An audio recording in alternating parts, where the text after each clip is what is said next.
approaching a Mega 4 relay. Everyone stand by. Let's make it happen. I have to ask you a question, ladies and gentlemen. Where does the time go? It's been over 2 years since the last Mass Effect, over 7 years since the original trilogy concluded, and now exactly 9 years since Mass Effect 2 released. I'll be honest, this is the only one of the series I've actually played. However, this one game has filled me with such a love for the series that I'll probably have to play the other two of the trilogy one of these centuries. In the meantime, you better strap on your space helmets and get ready to fight some freaky alien squid, because this is my review of Mass Effect 2.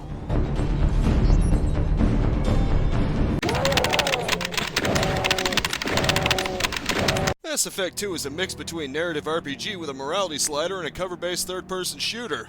You get your pick between heavy pistols, submachine guns, shotguns, assault rifles, sniper rifles, and heavy weapons depending on the situation.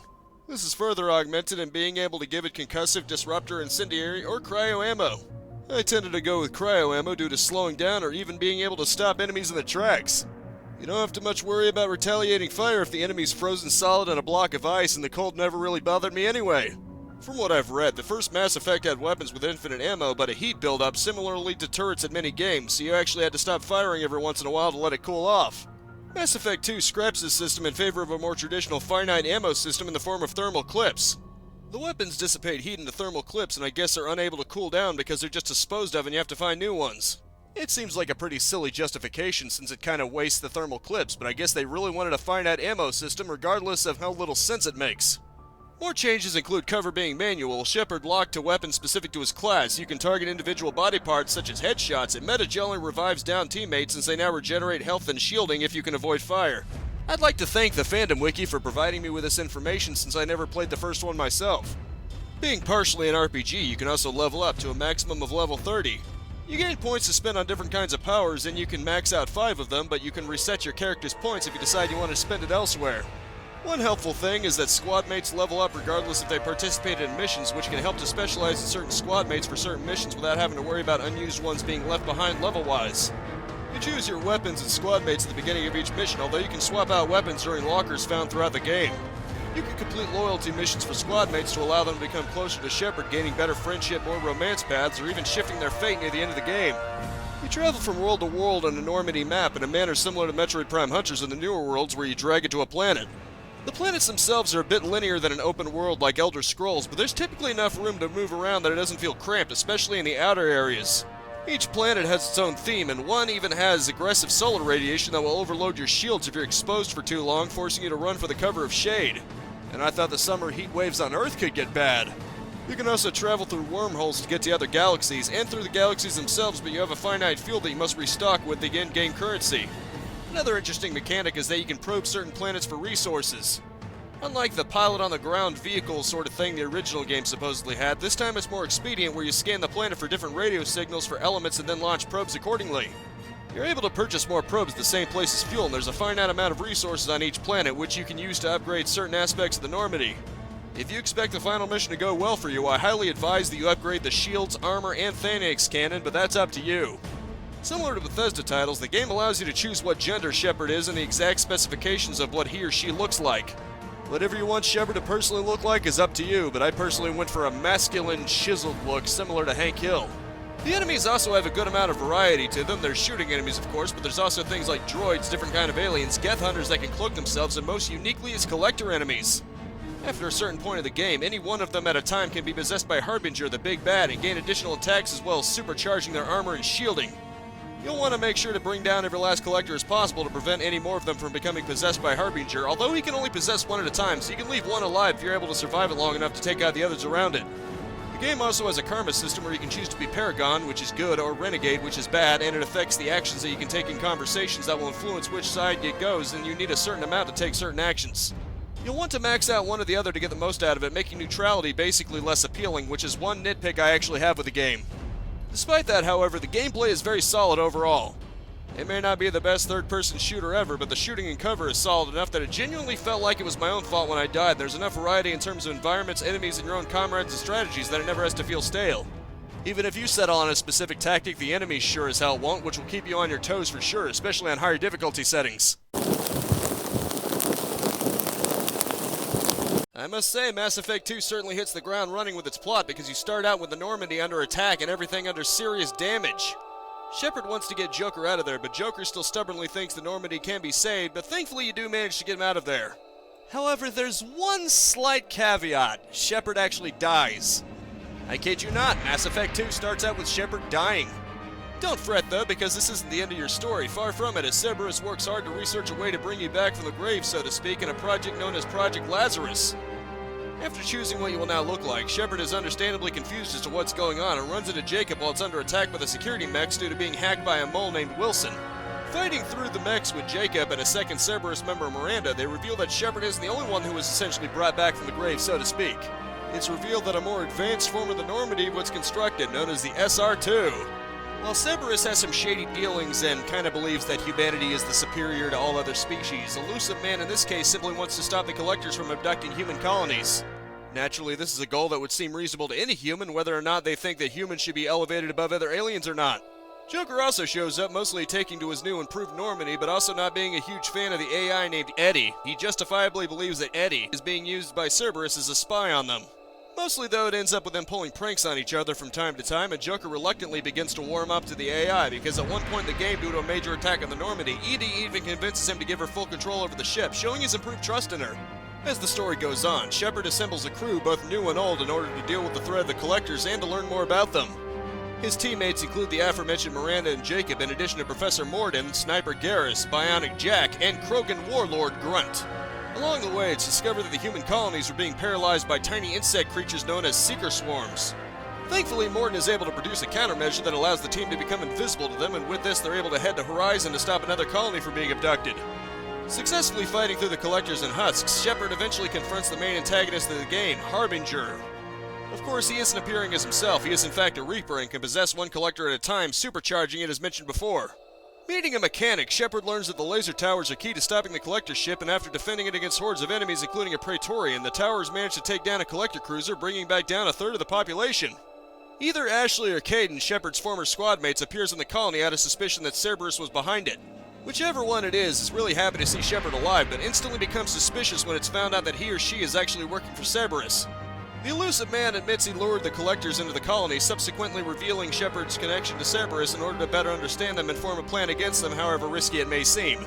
After recruiting the assassin Thane, Sama, and the Quarian Tali, Shepard is informed about a disabled Collector ship. During a trip to go inside and collect information, it was a trap and the Collector ship is reactivated, ambushing Shepard and whoever you brought along. As it turns out, the Elusive Man knew it was a trap and sent them in anyway, feeling the risk was well worth the reward, but Shepard's crew isn't exactly happy about it, and I really don't blame them. To that end, they're sent to a derelict Reaper to acquire its IFF, which is necessary to reach the homeworld of the Collectors. After fighting through husks as well as destroying the Reaper core, Shepard and company manage to find a fallen Geth, and you can either choose to send it to Cerberus or keep it for yourself. If you keep it, you can choose to activate it so that it becomes a party member, and it refers to itself as Legion as a reference to the many demons that possessed a man in the Bible. However, after they retrieve the IFF, it turns out it was another trap. After activating the IFF, and while Shepard and company are conveniently out via shuttle, Collectors ambush the Normandy and use a virus to lock Joker out of the systems. This is the part I mentioned before, where you have to make it to the engineering room, avoid Collectors along the way, and give Eddie control over the ship. With this, she manages to correct the problem, but it's too late as everyone in the ship, save for Joker, is abducted. What happens next is actually time sensitive, as if you complete 1 to 3 side missions before going in, you lose half of the crew, and 4 or more and everyone except Dr. Chakwas dies. For this reason, it's best to do all the loyalty missions you intend to do before you have reached this point. With this, Shepard and friends must go into the Omega-4 relay and end this once and for all. I hope you're upgrading the ship's defenses and cannon, otherwise some companions might actually die before you get to the front door. Thankfully, since I made the necessary upgrades, everyone on my crew survived, but sadly Tali died once we got in. It's a real shame. I enjoyed her company, so it actually hit me pretty hard. Really? That's messed up. Why couldn't it have been Miranda? With the right selection of crew members, you have a tech specialist go through the ventilation shaft and a biotic specialist escort you through the Seeker Swarms that are too dense for the countermeasure to keep you invisible to them. After that, and saving what surviving crew members are left, in my case half, is the freakiest moment in the entire game, a human-reaper hybrid. So yeah, that's what they were doing with all those victims. In any case, it's an incomplete larval form, so just hit the tubes and then its eyes, then you've beaten the game. You can also choose whether to destroy the facility or preserve it as the Elusive Man wants, but I chose to destroy it because I really don't trust his motives. Depending on your actions, Shepard may even die, but thankfully in my playthrough he lived. I actually felt pretty bad for the Collector General because Harbinger releases him from his control right before he becomes killed in the aftermath. That's really gotta suck, having your last conscious seconds watching everything be destroyed around you before you join in that fireball. And that is the plot to Mass Effect 2. I didn't even go over all the loyalty quests, such as Grunt having to complete a ritual to essentially become a Krogan equivalent of a man, or Jack's screwed up past, but it can get really intricate. If I have a nitpick, it's that the game sometimes forces you to make choices if you want to max out Paragon or Renegade, which you'd kinda want to do to be able to make bolder choices. I even went against my own decision with Tally's side quest just because I wanted to go for Paragon, but it's what you would have wanted, so I guess it worked out. Despite all this, it has a very deep and rich story, full of lore. And while that's not to say I didn't enjoy the gameplay, the story definitely stands as its highlight moment, and I would heavily recommend the game based on that alone. Okay, now being a PS3/360 era game, it's quite obviously not going to look too pretty by today's standards, but it still holds up quite well, especially from an artistic standpoint. I could nitpick and say the outdated skin shaders look more like latex than actual skin and that the textures aren't quite perfectly sharp, but it still holds up a lot better than you would think.